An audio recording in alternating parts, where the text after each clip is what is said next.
పరమందు మన లక్ష్యం కదలకుండా ప్రధాన యాజకుని నియమించెను.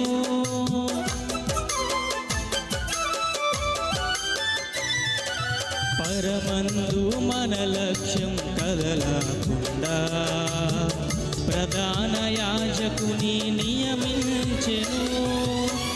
మార్పులేని స్థానము మనది, మార్పులేని స్థానము మనది. మన జీవమును ప్రభు ప్రేమించెను గనుక, మన జీవముకై ప్రభు బలి ఆయను గనుక.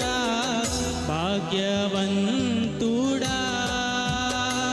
శ్రీమంతుని కుమారుడా, కృపను వ్యక్తము చేయకు, స్వాస్యము నిర్లక్ష్యము చేయకు.